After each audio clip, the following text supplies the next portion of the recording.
আবার গুলি খেয়ে স্মৃতিশক্তি ফিরতে চলেছে সৃজনের। হ্যাঁ বন্ধুরা, নিমফুলের মধু সিরিয়ালে আগামী পর্বগুলোতে তোমরা এরকমটাই দেখতে পাবে। পুরো গল্পটা জানতে হলে প্লিজ লাইক দিয়ে সঙ্গে থেকো। সৃজনের কথা রাখতে ছেলে বউকে বরণ করে নেয় পর্ণা। পর্ণা বলে যে ঠিক আছে, আমার শাশুড়ি আমার সাথে যা করেছে আমি আর সেটা করব না।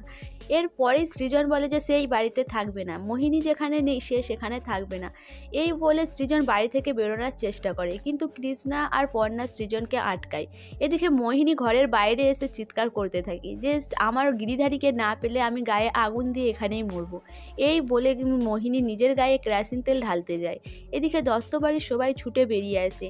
সৃজন তখন মোহিনীর হাত থেকে তেলটা ফেলে দিয়ে তাকে জড়িয়ে ধরে, বলে আমি তোকে ছাড়া থাকতে পারবো না, এরা যাই করুক না কেন আমি এই বাড়িতে থাকবো না, আমি তোকে এখান থেকে নিয়ে চলে যাব। এই বলে সৃজন মোহিনীর হাত ধরে ওখান থেকে বেরিয়ে যায়। এদিকে পর্ণা বলে যে সৃজন এইভাবে যেও না, তোমার বিপদ আছে।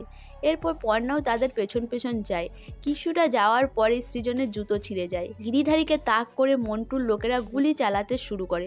তখনই পর্ণা সৃজন আর মোহিনীকে নিয়ে ছুটে লুকিয়ে পড়ে। পর্ণা জিজ্ঞাসা করে যে ওরা কারা। তখন মোহিনী জানায় যে ওগুলো ওদেরই দলের লোক, ওরা হয়তো গিরিধারীকে মেরে ফেলার চেষ্টা করছে। এরপর পর্ণা ওখান থেকে ভুলভুলাইয়া গলিতে ঢুকে যায়। সেখান থেকে ঘুরপাক খাইয়ে সৃজন আর মোহিনীকে বাড়িতে আনে। হঠাৎ করে সৃজন বলে যে আমি মোহিনীকে ছাড়া এই বাড়িতে থাকবো না, আমি যে কথা দিয়েছি আমি সেই কথা রাখবই, মোহিনীকে নিয়ে আমি এখান থেকে চলে যাব। তারপরে সৃজন জ্ঞান হারায়। সৃজন জ্ঞান হারিয়ে পড়ে যায় মাটিতে। সেটা দেখেই পর্ণা আর কৃষ্ণা ছুটে যায়। পর্ণা যখন সৃজনের মাথা যখন কোলে তুলে নেয় তার হাতে তখন রক্ত লাগে। রক্তটা দেখেই তো পর্ণা অবাক হয়ে যায়, বলে এটা কি করে হলো, কখন হলো। তারপরে দেখে যে সৃজনের পিঠে গুলি লেগেছে। এরপরেই তখনই কৃষ্ণা বলে যে পর্ণা আমার ছেলেকে বাঁচাও, আমার ছেলেকে এক্ষুনি হাসপাতালে নিয়ে যাও। কিন্তু পর্ণা ভাবে যে সৃজনকে যদি এখন হাসপাতালে নিয়ে যাই তাহলে তো পুলিশ কেস হয়ে যাবে, পুলিশ এসে জিজ্ঞাসাবাদ করবে, তখন আমরা কি করব। এইসব ভাবার পর পর্ণা পুটির সাথে আলোচনা করে। পর্ণা সৃজনকে নিয়ে বর্ষার বাড়িতে চলে যায়। এদিকে কৃষ্ণা বাড়িতে খুব কান্নাকাটি করতে থাকে। পুটি তাদের মেঝেতে রক্ত লেগে থাকাটাকে মুছে দেয়। সেই সময়ই এসে হাজির হয় অফিসার এসে পুটিকে জিজ্ঞাসা করে যে আপনার বাবা কোথায়। তখন পুটি বলে যে আমার বাবা আর মা গেছে মার্কেটে। আর কেন, আপনাকে এই কথা বলবো কেন।